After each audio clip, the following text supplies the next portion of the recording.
आगे देखो सिखा दिया।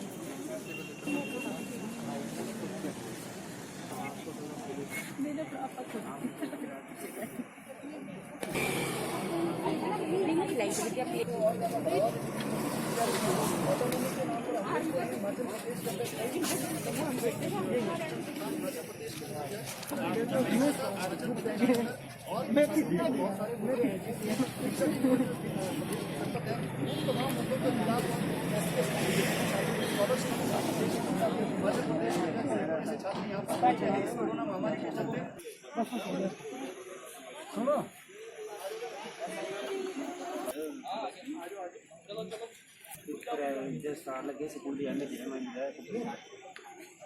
नंबर नहीं सुनता ही ना देंगे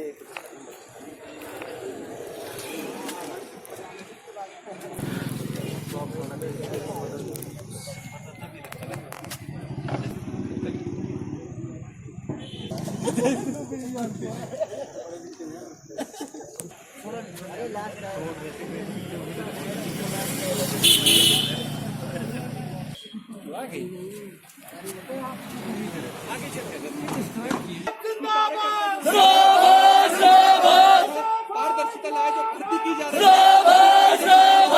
इसके अलावा corona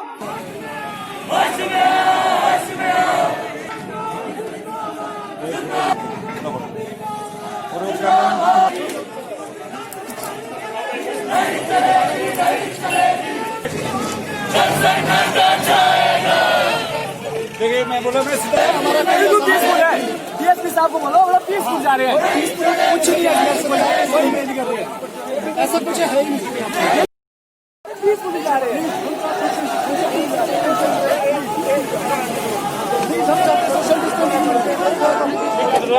social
Amit Thakur SFI Himachal Pradesh राज्य सचिव। और आज हिमाचल प्रदेश विधानसभा के बाहर जो एसएफआई प्रदर्शन कर रही है उसकी वजह तमाम लोग जानते हैं। पिछले 6 महीने के अंदर इस कोरोना महामारी के चलते जो छात्रों के सामने कई तरीके की समस्याएं आई है, उन समस्याओं को एसएफआई ने सरकार के सामने रखने की कोशिश की है, लेकिन ये सरकार छात्रों की जायज मांगों को सुनने के लिए जो तैयार नहीं है। इसलिए आज ताली थाली के साथ यहाँ पर छात्र जो है इस बहरी सरकार को जगाने के लिए प्रदर्शन कर रहे हैं। हम मांग कर रहे हैं सरकार से कि हिमाचल प्रदेश के अंदर जो एक अचीवमेंट के रूप में दर्शाने की कोशिश कर रहे हैं कि हम पहला राज्य बनेगा देश प्रदेश का जो नई शिक्षा नीति को लागू करेंगे वो सरासर हिमाचल प्रदेश के साथ एक बहुत बड़ा धोखा होने वाला है, क्योंकि इस नई शिक्षा नीति के माध्यम से हिमाचल प्रदेश के अंदर जो सरकार अपनी पीठ थपथपाने की बात कर रही है कि इससे जो है सभी शिक्षण संस्थानों को ऑटोनॉमी मिलेगी। उस स्वतंत्रता का मकसद क्या है? हिमाचल प्रदेश पूरे देश भर के अंदर सबसे बड़ा जो है निजी शिक्षण संस्थान चलाने वाला राज्य है, जहां पर बहुत सारी मात्रा में जो है निजी शिक्षण संस्थान चल रहे हैं, लेकिन वो संस्थान अभी विश्वविद्यालय और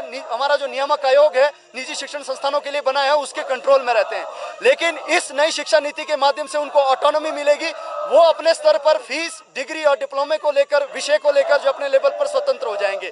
जो डिग्रियां मानव भारती और एपीजी विश्वविद्यालय के अंदर 4 लाख की संख्या में फर्जी डिग्रियां वहां पर बांटी गई, वो जो गैर कानूनी काम पहले जो इन विश्वविद्यालयों के अंदर होते थे, कॉलेजों के अंदर होते थे, वो अब जो है कानूनी रूप से इस नई शिक्षा नीति के माध्यम से दोहराए जाएंगे। इसके साथ साथ हिमाचल प्रदेश के अंदर जो पिछले 3 सालों से SC/ST छात्रों को स्कॉलरशिप नहीं मिल रही है, उस स्कॉलरशिप को बहाल करने के लिए विश्वविद्यालय और HPPSC के द्वारा जो भर्तियां कराई जाती है उन भर्तियों के अंदर व्यापक मात्रा में भ्रष्टाचार है। हम देखते हैं ये जो है कॉलेज कैडर का जो अंतिम इस बीजेपी के टेन्योर के अंदर भर्ती होनी है उसके अंदर सरकार कोशिश कर रही है कि अपने लोगों को भर्ती किया जाए। इसलिए विश्वविद्यालय का जो